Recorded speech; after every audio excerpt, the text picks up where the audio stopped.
কিতাব লিখলো আমার নবীজির শানে, কিতাব লিখলো রঙ্গিলা রসুল। বাবা এ বাবাজি, কোন এই যে রঙ্গিলা রসুল কিতাবের লেখক যিনি ছিল, তিনাকে কোন বাবাজি মৌলবি জাহান্নামে পাঠাইয়াছিল না, আমার মতন হাফিজ বাবা জাহান্নামে পাঠাইয়াছিল না, ও কোন মুফতি জাহান্নামে পাঠিয়েছিল না।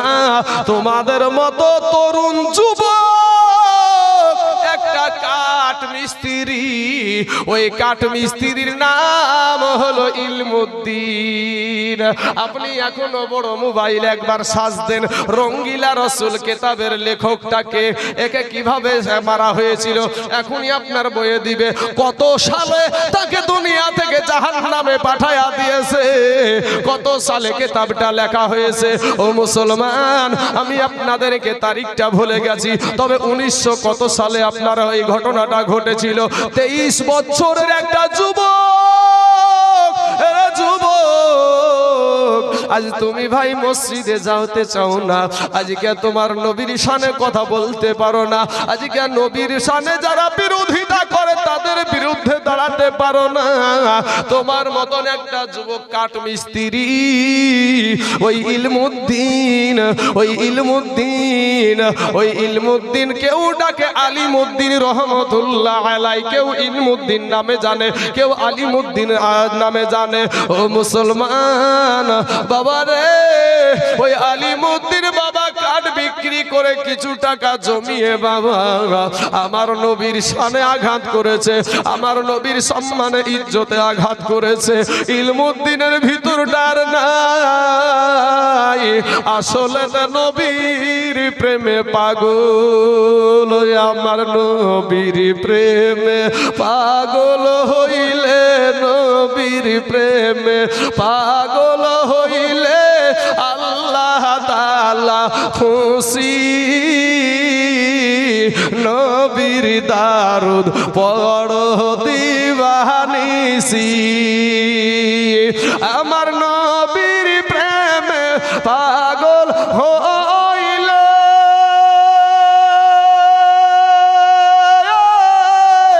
আমার আল্লাহ পাকের দিদার মিলে গো। জোরে বলেন না সুবহানাল্লাহ। বাবাজি আমার সোনা মানিকেরা, ইলমুদ্দিন নবীর প্রেমে পাগল, নবীর আশিক, নবীর দেওয়ানা। ইলমুদ্দিন কাঠ মিস্ত্রি হতে পারে বাবারে, একটা মুচি হতে পারে, একটা মেথর হতে পারে। ইসলাম ধর্মটা এমন একটা ধর্ম, একটা মুচিও গিয়ে মসজিদের সামনে কার কাতারে দাঁড়াতে পারে না, পারে না গো চাচা? একটা মুচি মসজিদের সামনে কার কাতারে দাঁড়াতে পারে, একটা মেথারও বাবাজি আপনার নামাজের সামনে কার কাতারে দাঁড়াতে পারে। ও বাদশা যদি হয় আর পিছনে যদি আসে, পিছনকার কাতারে দাঁড়াতে হবে। এটাই হলো ইসলাম ধর্মের আইন। আজকে মুসলমানদের আইনকে নিয়ে বাবাজি আমাদের ভারতের জমিনে বিজেপির এক সংসদ বলে উঠলো মুসলমানের ইসলাম ধর্মে নাকি জেনা করা জায়েজ আছে। জোরে বলেন নাউজুবিল্লাহ। হে মুসলমান যুবকেরা, ও ভাই জানেরা, ইসলাম ধর্মের যেটা আইন, যদি ভারতবর্ষের জমিনে যদি এই আইন যদি চালু থাকতো, এই ভারতবর্ষের জমিনে জেনা নামটা চলতো না, জেনা নাম বন্ধ হয়ে যেত। কারণ ইসলাম ধর্মের আইন হলো কেউ যদি জেনা করে ওকে পাথর মারিয়ে ফেলো। কথা ঠিক না ঠিক না? আর বেটা তুমি দুদিনকার ছলিমন্দি কলিমন্দি ড্যাড ব্যাটারি মন্ত্রী হয়ে বলছো ইসলাম ধর্মে নাকি জেনা করা জায়েজ আছে। নাউজুবিল্লাহি মিন জালিক। আল্লাহু আকবার, আল্লাহু আকবার। এই জাহান্নামীদেরকে আল্লাহ পাক যেন জাহান্নামে ধ্বংস করে দেয়, সকলেই বলেন আমিন। বাবাজি আমার সোনা মানিকেরা, ও গো আমার আব্বা জানেরা, ও কালেমার ভাইয়েরা, ওরে আমার পর্দার আড়ালের মা খালা, ও মা জননী, মাগো ফিরে এসো, পর্দা করো রে মা, আল্লাহ ওয়ালার মা হয়ে যাও, সন্তানকে নামাজি বানাও রে মা। সন্তানকে যেহেতু সন্তানের প্রধান শিক্ষিকা হলো তার মা, মা যাকে সন্তানকে যেই শিক্ষা দিবে ওই শিক্ষাই কিন্তু সন্তান বড় হবে রে বাবা। যুবক রে, কথায় কথা চলে আসলো ইলমুদ্দিনের ঘটনা আমি বলবো আপনাদেরকে। তবে বাবাজি, ভালো সন্তান যদি পেতে হয় তাহলে আগে মা ভালো লাগবে। মা যদি ফেসবুক দেখা হয়, সন্তানও ফেসবুক দেখা হবে। মা যদি বাবা টিভি দেখা হয়, সন্তানও টিভি দেখা হয়।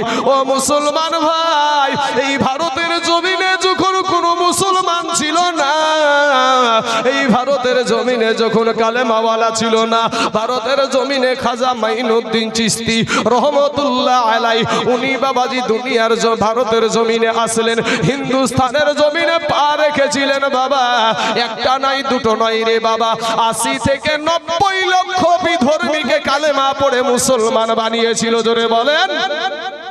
এ বাবাজি আমার সোনা মানিকেরা, ভারতের জমিনে 80 থেকে 90 লক্ষ বিধর্মীকে কালেমা পড়ে মুসলমান বানিয়েছিলেন।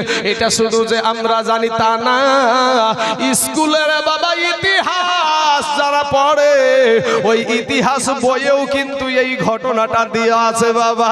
সোনা মানিক ইনি যখন মায়ের কাছে ফিরে গেলেন, মাকে মা দেখেন মনটা বড় আনন্দিত, মনটা বড় খুশি, মনটা বড় আনন্দিত রে বাবা। হিন্দি মিন টাইমে বাপ এ যুবক ডাক দিয়া বলছে, মা বলছে বেটা মুইনুদ্দিন, ও বেটা মুইনুদ্দিন, শোনো রে বেটা, আমি তোমার মা দেখতে পাচ্ছি রে বেটা, তোমার মনটা বড় আনন্দিত দেখা যায়, তোমার মনটা বড় খুশি দেখা যায়। বিষয়টা কি, ব্যাপারটা কি? মুইনুদ্দিন একটা ডাক দিয়ে বলছে, মুইনুদ্দিন বলছে, মা গো, আমি হিন্দুস্তানের জমিনে পা রেখেছিলাম গো মা, আমি ভারতবর্ষের জমিনে গিয়েছিলাম ও গো মা, আমার হাতে হাত দিয়া একটা নয়, দুটো নয়, 80 থেকে 90 লক্ষ বিধর্মী কালেমা পড়ে মুসলমান হয়েছে। জোরে বলেন। মা একটা ডাক দিয়ে বলছে, বেটা মুইনুদ্দিন রে, ওরে বেটা মুইনুদ্দিন, এটাতে তোমার আনন্দ করার কোনো দরকার নাই, এটাতে তোমার আনন্দ করার কোনো বিষয় না।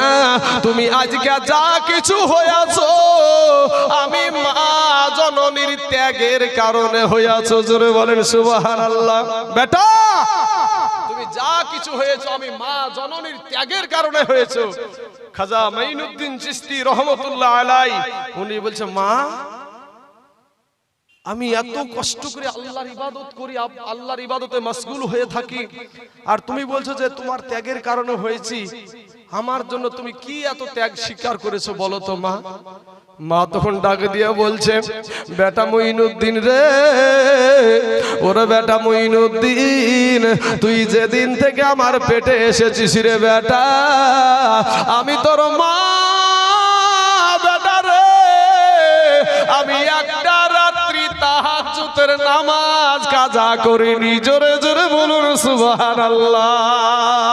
ও বেটা মুইনুদ্দিন, শুধু তাই না রে বেটা, আমি তোর মা, তুই যখন দুনিয়ার জমিনে প্রসব হয়ে গেলি, আমি তোর মা, বিনা ওযুতে আমি তোকে কোনোদিন আমার স্তনের দুগ্ধ খাওয়াইনি। জোরে বলেন সুবহানাল্লাহ। আজ আমার মা ও মা, তুমিও একজন মা। মায়ের আছে তো পর্দার আড়ালে নাকি?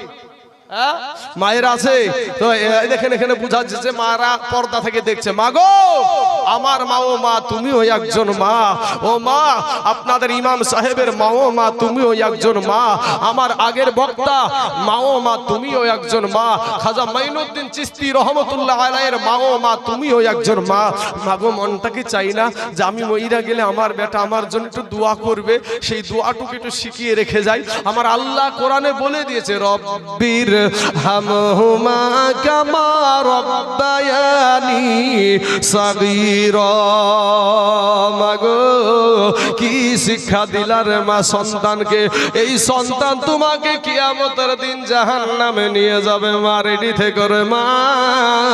একটা বার সতর্ক করে গেলাম বাবাজি, আমি জানি না আমার 1.5 ঘন্টা বুঝতে কতটুক টাইম আছে আমার জানা নাই, কিন্তু বাবারে আমি আপনাদের দেশের মা বোনদেরকে বলবো মা, মাগো দিলখানা নরম করে একটা কথা শুনো মা, তোমার সন্তান তোমার ছেলে যখন জাহান্নামের আসামি হবে মা, ওই সন্তান বলবে মা আল্লাহ গো, এটা আমার মা জীবনে কোনোদিন আমাকে নামাজ পড়ার জন্য একটা থাপ্পড় মারেনি, আমাকে বেত্রাঘাত করেনি, ও গো আল্লাহ আমাকে অন্য কাজের জন্য আমাকে আঘাত করেছে, কষ্ট দিয়েছে, কিন্তু আমার জনম দুঃখিনী মা, আমার বাপ আমাকে নামাজের জন্য বলেনি, রোজার মাস যখন এসেছে রোজা করতে চেয়েছি, শরীর খারাপ হয়ে যাবে বলে মায়ে বাপে রোজা করতে দেয় নাই গো আল্লাহ।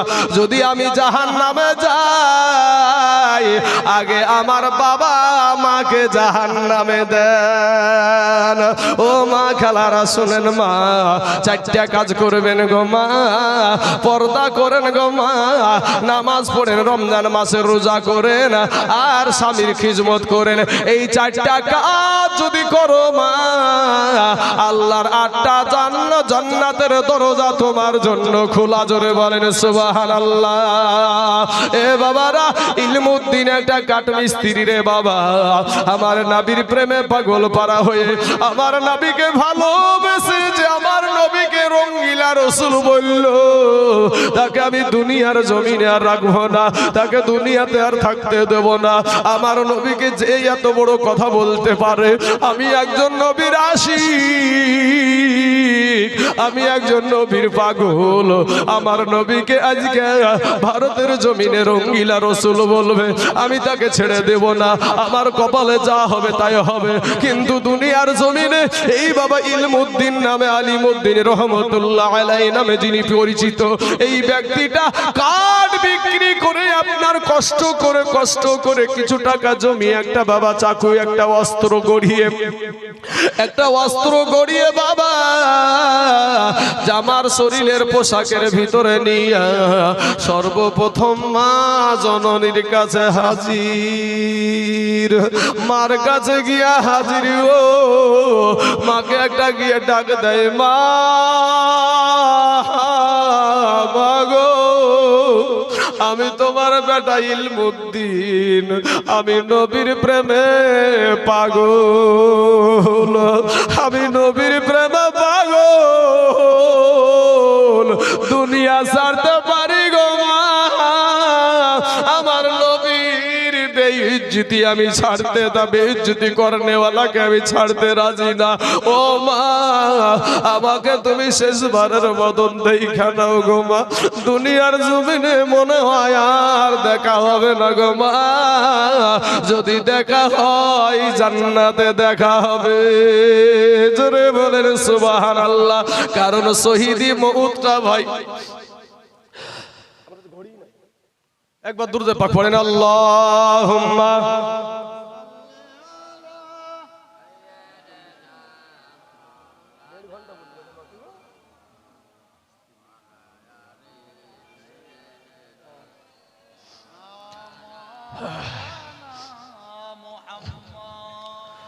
সাল্লাল্লাহু আলা মুহাম্মাদিন, সাল্লাল্লাহু আলা মুহাম্মাদ, হরদম জবান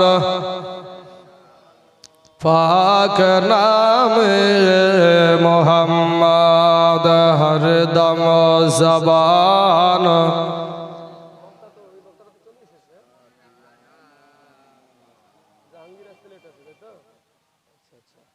বাবাজি আমার সোনা মানিকের, আমার ভাই জানেরা, তো আমি কোন কথাটা বলছিলাম বাবাজি, যে ইলমুদ্দিন এই ভারতের জমিনে কিতাব লিখেছিল আমার নবীর বিরুদ্ধে, কি যে রঙ্গিলা রসুল নাম দিল কি, কিতাবের নাম দিল রঙ্গিলা রসুল। যদি মনে করেন যে মিথ্যা কথা বলছে, আপনার হাতে এখনো মোবাইল সেট আছে, আপনি এখনই মিলান। আমার কথার সাথে যদি না মিলে আটকিয়ে রেখে দিন, এখানে পুঁজি দিয়ে যেতে বলবেন আমাকে। বাবাজি আমার সোনা মানিকের, আমার ভাই জানেরা, আমার আব্বা জানেরা, পর্দার আড়ালের মা খালা গো, ইলমুদ্দিন ডাক দিয়ে বলছে মা গো, ও গো মা, জনমকার মতো দেখে নাও গো মা, আর জীবনে মা বলে ডাকতে পারবো না, আর জীবনে মা বলে ডাকতে পাবো না। মা নিজেকে মা ডাক শোনার জন্য বাবা জীবনটা বিলায়া দেয় রে যুবক। মাকে কষ্ট দিও না রে বাবা, মাকে আঘাত দিও না। ওরা যুবক ভাইয়েরা, বৃদ্ধ বাবজিদেরকে, এই সাদা দাড়িওয়ালা মানুষগুলাকে কষ্ট দিও না রে যুবক।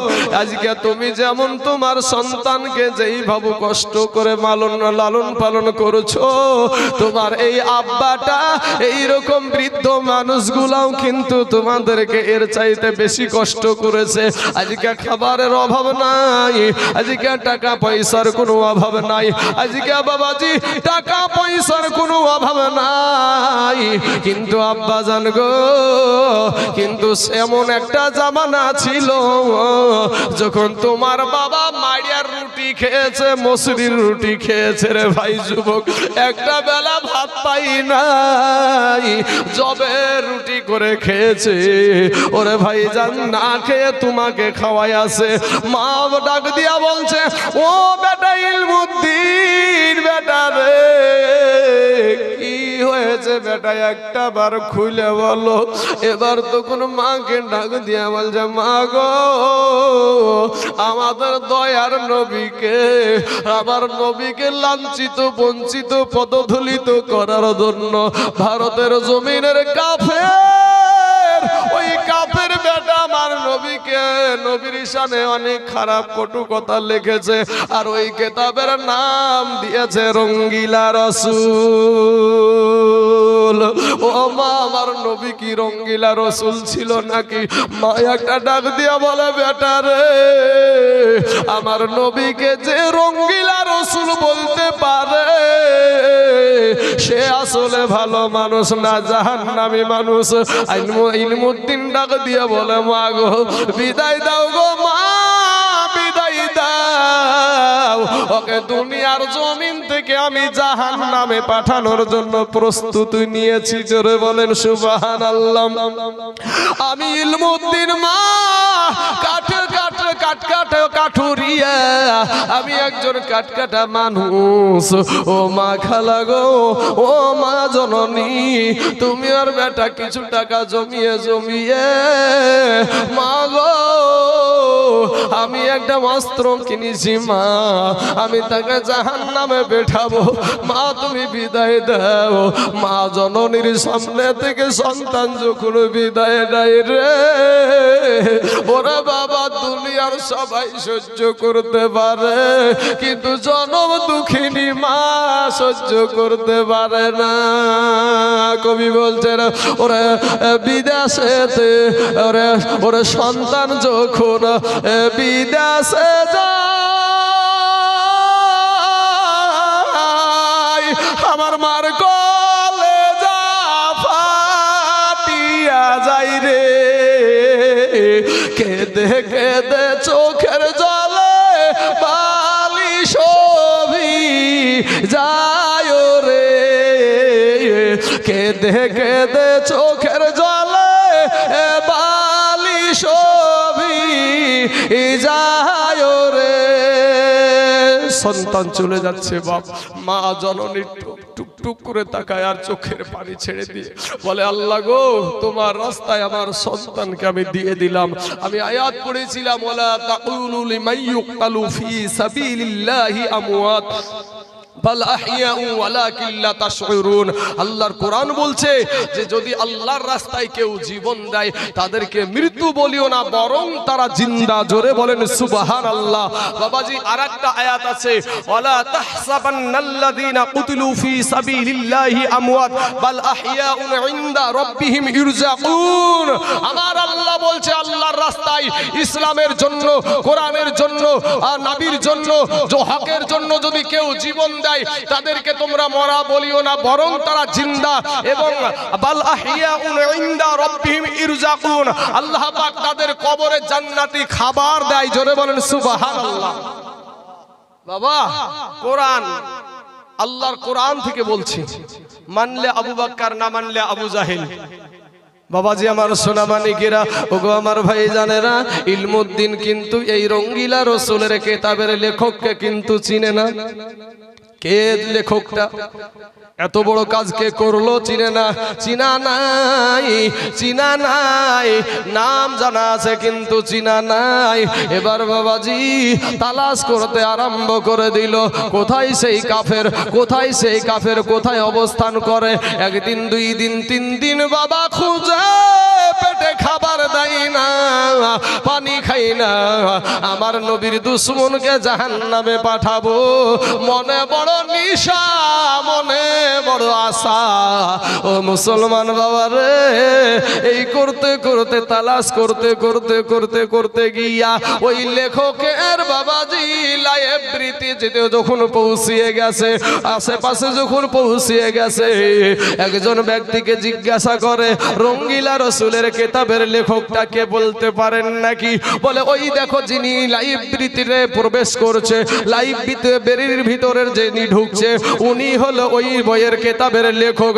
এ বাবারা আমার আলিমউদ্দিন রহমাতুল্লাহ আলাইহি ওরফে ইলমউদ্দিন বাবা টুক টুক টুক টুক টুক টুক করে আপনার যখন চলে গেল লাইব্রেরির ভিতরে, যাওয়ার পরে বলছে আপনার নাম কি? এই জিনিসের নাম, নামটা কি এরকম? বলে হ্যাঁ আমার নাম এটা। বলে আপনি কি রঙ্গিলা রসুলের, রঙ্গিলা রসুল কিতাবের লেখক? বলে হ্যাঁ আমি লেখক। বলে ওরে জাহান্নামের কুকুর, আমি ওই নবীর পাগল, আমি ওই নবীজির আশিক। আমার নবীকে তুই বেইজ্জতি করেছিস রে, আমার নবীর শানে বেয়াদবি করেছিস, তোকে দুনিয়ার জমিনে আর বেঁচে রাখবো না। সাথে সাথে ভিতর থেকে অস্ত্র বের করে বাবা ওই জাহান্নামের কুকুরটাকে জাহান্নামে পাঠায়া দিয়েছে। জোরে বলেন সুবহানাল্লাহ। এ বাবাজি ভারতের আইন, ইংরেজদের আইন, এ বাবাজি সঙ্গে সঙ্গে তাকে গ্রেফতার করে নিল। গ্রেফতার করে নেওয়ার পর যখন আদালতে উঠালো, মুসলমানেরা বলল যে আমাদের ইলমুদ্দিন গো, একটা বার শুধু বলো যে আমি যখন তাকে ছুরি মেরেছিলাম, আমি যখন তাকে অস্ত্র মেরেছিলাম, আমার হুঁশ ছিল না, জ্ঞান ছিল না, আমরা তোমাকে, আমরা এখান থেকে বাঁচিয়ে নিব, আদালত থেকে বাঁচিয়ে নিব।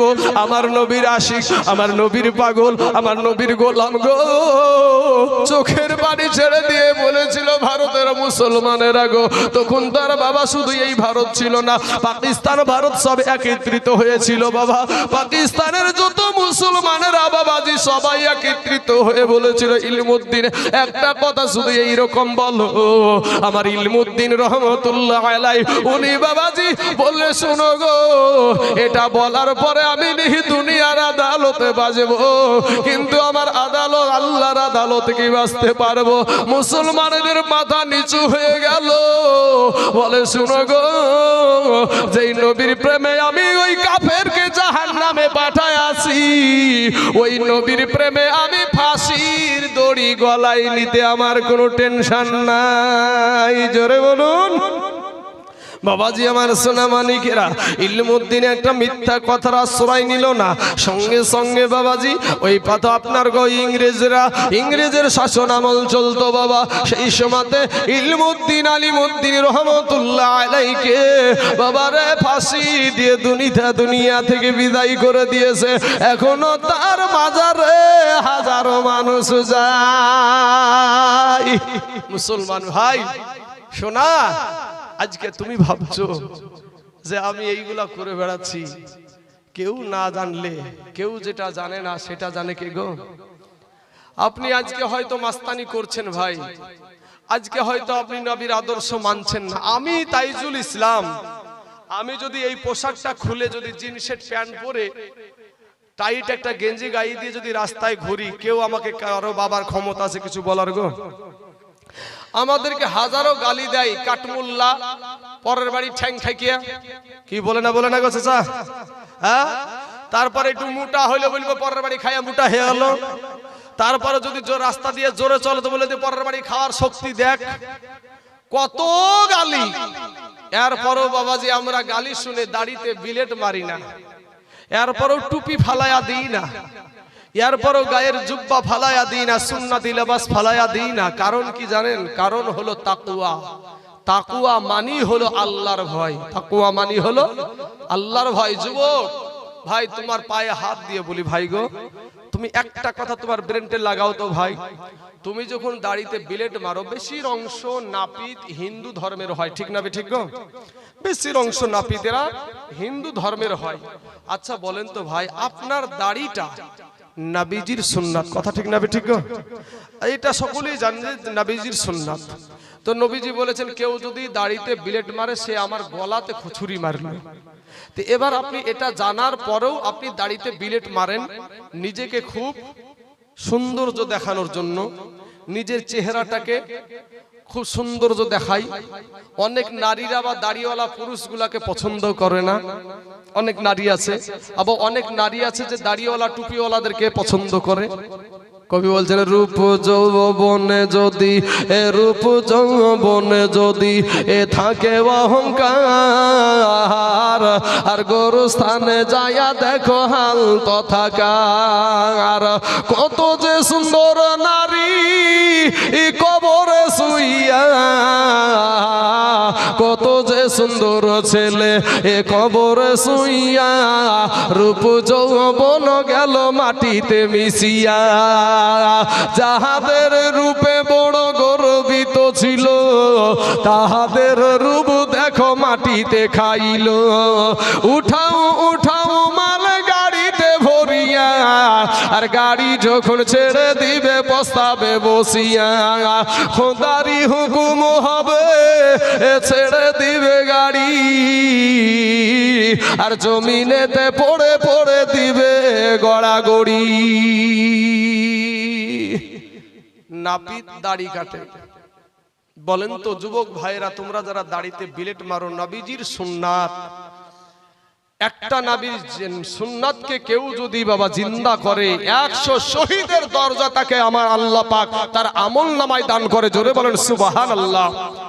সেই যে দাড়িটাতে তুমি বিলেট মারো, তো ওই হিন্দু সে একটা বেদিন, সে একটা বিধর্মী, সেই ব্যক্তিটা দাড়িটা যখন বিলেট দিয়ে চাচে তখন মনে হয় হাতে ধরে সুন্দর করে বোধহয় বিলেটের দাড়িগুলাকে সুন্দর করে বোধহয় ভালো ক্যারিতে, একেবারে পবিত্র ক্যারিতে একেবারে ধরিয়া বোধহয় আদর করে উপরে তুলে রাখে নাকি ভাই? কি আপনারা কথা বলেন না কেন গো? হ্যাঁ, মুখে মনে হয়েছে ফেবিকুইক আঠা লাগাইছেন সব। বাবাজি আমার সোনা মানিকের আমার ভাই জানেরা, ওই দাড়িগুলো কি করে? পায়ের তলে পড়ে। সারা দিন তোমার নবীর সুন্নাতকে একটা বিধর্মী কি করলো? পা দিয়ে লাথি মারে। আর তুমি মুসলমান ভাই রে, তোমার মধ্যে এই ভারতের জমিনে তোমাদেরও মনে আছে ভাই, কথাটা তোমাদেরও মনে আছে, কর্ণাটকের জমিনে একটা মহিলাটার নাম আমি অখেয়াল হয়ে গেছি। তো সে তার অন্যায় হলো ভাই, সে বুরখা পরে কলেজে যায়। এই দেখেন বলি দিয়েছে যে মুস্কান। তো বোনটার অপরাধ কি? যে বুরখা পরে পর্দা করে কলেজে যায়। কলেজে যে স্কুটিটা কেবল আপনার রেখেছে, এমন সময়তে একাদশ বিধর্মী আপনার জয় শ্রীরামের স্লোগান দিয়ে উগ্রপন্থী হিন্দু, জয় শ্রীরাম, সব হিন্দুকে বলছি না আমি, যারা উগ্রপন্থী হিন্দু, যেহেতু বাবাজি আমার এই ওয়াজটা কিন্তু রেকর্ড হচ্ছে, আপনার সোশ্যাল মিডিয়াতে চলে যাবে বাবাজি, একটা না কয়েকটা দেখেন ক্যামেরা ভিড়ানো আছে। তো বাবাজি উগ্রপন্থী হিন্দু, সব হিন্দু উগ্রপন্থী নয়। তো এ কিছু উগ্রপন্থী হিন্দু ওরা করছে কি, জয় শ্রীরামের স্লোগান দিয়ে আমার কালেমার বোন, আমার মুসলিম বোনটাকে জয় শ্রীরামের স্লোগান দিয়ে তেড়ে চলে আসছিল, ওই বোনটার পাশে একটা মুসলমান ছেলে ছিল না, একটা মুসলমান যুবক ছিল না, একটা কালেমা পড়া যুবক ছিল না, তার মায়ের পেটের ভাই ছিল না, তার বাবা ছিল না। ও বাবাজি, ওই মহিলা, ওই মুস্কান খান, ওই বোনটা আমার একাই বলছে নারায়ে তাকবীর আল্লাহু আকবার, নারায়ে তাকবীর আল্লাহু আকবার। এই ধ্বনি দিয়া শুধু ইন্ডিয়ার জমিন না, আমেরিকার জমিন, ফ্রান্সের জমিন, আপনার ইসরায়েলের জমিন, গোটা পৃথিবীর কাফেরদের কলেজা কাঁপায়া দিয়েছিল। জোরে বলে সুবহানাল্লাহ। আজকে আমাদের মুখ থেকে তো সুবহানাল্লাহই বের হয় না। বিবেককে জিজ্ঞেস করেন কজনা সুবহানাল্লাহ বললেন আর কজনা ঠুটকে লাগিয়ে রেখেলেন। বিবেককে জিজ্ঞেস করেন, বিবেক বলে দিবে আপনি কত বড় কপালওয়ালা মানুষ, আপনার বিবেক বলে দেবে। বাবা শোনা, আমি প্রথমেই বলেছি এই দুনিয়াটা কিচ্ছু না ভাই, নিঃশ্বাস বন্ধ হলি চলে যেতে হবে। মা খালা গো, আজ তোমরা ফেস ওয়াশ মাখো। মা ফেস ওয়াশ মাখার চাইতে বেশি লাই 5 বার ওযু করো, আমার আল্লাহ তোমার চেহারাতে নূর দিয়ে দিবে। জোরে বলো সুবহানাল্লাহ। ওযু নামাজ, ওযু করলে, ওযু করে নামাজ পড়লে আল্লাহ পাক এই পেশানিতে আমার আল্লাহ নূর দান করে। জোরে বলো সুবহানাল্লাহ। আজ ওটা করতে রাজি না। ফেস ওয়াশ, ফেস ওয়াশ ডলতে ডলতে ডলতে ডলতে একবারে বাবাজি আপনার কি বলবো রে যুবক ভাইরা, ওপরকার রাম ছিলকে পর্যন্ত তুলে ফেলে। কিন্তু ভাই আমার কথাগুলা এই বুঝা বুঝিয়েন না বাবা। যুবক, একটা এক্সাম্পল আপনাদেরকে দিই, একটা এক্সাম্পল বুঝানোর জন্য। আমি এতক্ষণে আমি একটু আলাদা লাইনে গেলাম যে একটা এক্সাম্পলটা বাহিরে ইসলাম ইসলামিক যত কথাগুলো বলছিলাম এতে থেকে একটু বুঝানোর জন্য এক্সাম্পলের প্রয়োজন হয় না, হয় না? তো এক্সাম্পলটা কি, এক মঘা দলতে বাজারে, কথার কথা বলছি, দলতে বাজারে এক মঘা জীবনে কোনোদিন ভাই আয়না দেখেনি। জীবন মোবাইল দেন, মোবাইল দিয়ে দরকার আছে তো, জীবনে কোনোদিন এটা ধরলেন আয়না, এটা আয়নাও জীবনে কোনোদিন আয়নাই দেখেনি। তো আয়না যখন না দেখেছে তো 10 টাকা वाला পাইকারি দরে আয়না বিক্রি হয়েছে। ও 10 টাকা দিয়ে আয়না কিনেছে। আয়না কেনার পরে আয়নাটা খুলিয়ে, খাপের ভিতর থেকে খুলিয়ে আয়নার দিকে তাকিয়ে দেখছে যে আয়নার ভিতরে একটা মানুষ, আয়নার ভিতরে একটা মানুষ। এই যেমন মানুষ দেখে যে বুঝতে পেরেছেন, এই যার কাছে কিনেছে ওকে আর দেখাচ্ছে না যে আমি কি না কি পেয়েছি, আশ্চর্য জিনিস পেয়েছি। ও বগলের ভিতরে পুরিয়ে আপনার 10টা টাকা দিয়ে এদিকে ওদিকে ডাইনে আর বামে তাকানে নাই, সদা সুজি একেবারে বাড়িতে কি না কি পেয়েছি বলে। বাড়িতে যাওয়ার পরে বাবা এবার বাড়িতে যাই আর কাউকে বলেনি, বাড়িতে যাইয়া একটা কোনাতে লুকিয়ে রেখেছে। প্রত্যেকদিন দুপুর বেলাতে আপনার গোসল টোসল করে তেল টেল মেখে খাওয়া দাওয়া করে একবার করে বের করে আর একবার করে দেখে, রোজ একবার করে আপনার বের করে আর রোজ দেখে। তো বাড়িতে তো শুধু একা নাই, আর বিবিও আছে। তখন আর বিবি বলছে ব্যাপার কি রে, রোজ রোজ কোনাখানে কি করতে যাই, একই সময় রোজ রোজ খাই, ওই কোনাখানে কি দেখেও। আজ বাড়ি থেকে বার হয় আমাকে গোপন করা, আর গোপন করা শিখাচ্ছি। যেমন বাপ বাড়ির বাইরে গেছে পুরুষটা, এই যেমন এক তার কাটা বুদ্ধি ছেড়া মঘা বলা, তো ওর বিবিটাও তার কাটা বুদ্ধি ছেড়া মঘি। এবার এই বাবাজি যেমন পুরুষটা বৈকাল বেলা টাইম বাড়ি থেকে বেরিয়ে বাজার ঘাটের দিকে একটা মানুষের সাথে কথা বলার জন্য বাইরে গেছে, এই বিবি তখন আপনার ওই কোনাতে যাইয়া আয়নাটা বের করিয়া আয়নার দিকে তাকিয়ে দেখছে যে আয়নার ভিতরে একটা সুন্দরী মহিলা, আয়নার ভিতরে একটা সুন্দরী মহিলা। যেমন সুন্দরী মহিলা দেখেছে বুঝতে পেরেছেন আর মেজাজ গরমা, এই বয়সে আবার 40-এর কুঠা পার হয়ে গেল, আর এই বয়সে ও আবার এরকম শুরু করেছে। কবে এসে জামাই এসে বাপ বিলেটাকে আমার তোর পিটি মাটির বিয়ে দিতে পারবো না। রাগের চোটে আপনার কনকন কনকন করতে করতে একেবারে যাইয়া শাশুড়ি আম্মার কাছে, বৃদ্ধা মহিলা, বৃদ্ধা মহিলা, বুড়ি মহিলা, শাশুড়ি আম্মা উনার কাছে যে মা দেখেন তো আপনার বেটার কুকর্মগুলা। তো কেন রে মা কি হয়েছে? বলে আপনার বেটা এই বয়সে আমার মতন সুন্দরীকে রেখে ও আবার প্রেম করতে আরম্ভ করেছে। মায়ে একটা ধমক দিল, আমার বেটার মতন বেটাই নাই, আসলেও নাই সাদাসিধে বেটা। তখন এই রাগে চোটে হাত খানকে ধরিয়েছে বাবাজি, বুড়িয়া মানুষ বুঝতে পারছেন না, বলছেন চলেন আপনাকে চোখে আপনাকে নিজে চোখে দেখাচ্ছি, চলেন আপনার চোখ দিয়ে দেখবেন আপনি। নিয়ে যে বাবাজি এরা যেমন স্বামী স্ত্রী তার কাটা বুদ্ধি ছিড়া ভাই, ওর মাও ভাই তার কাটা বুদ্ধি ছিড়া। ওর মাকে নিয়ে যে ওই আয়না বের করে দিয়েছে, আয়নার দিকে তাকিয়ে দেখছে যে আয়নার ভিতরে একটা বুড়ি মহিলা, আয়নার ভিতরে একটা বুড়ি মহিলা। এই বুড়ি মহিলা দেখে এই কান্না না সেই কান্না, কেউ আর চুপাইতে পারে না। ও বেটা তুই কি করলি, হাই বেটা তুই কি করলি। কেউ যখন চুপাইতে পারলো না, বেটার কাছে খবর হলো, বেটা আসলো। বেটা এবার ডাক দিয়ে বলছে, বেটা ডাক দিয়ে বলছে, মা গো, ও মা তুমি কাঁদছো কেন গো মা? তখন মায়ে বলছে, বেটা রে, ওরে বেটা, ইসলাম ধর্মে 4টা বিয়া করা যাই যাচ্ছে রে বেটা, তুই আর পালি না, এই বুড়ি কি পালি। এই বুড়িটা কে গো?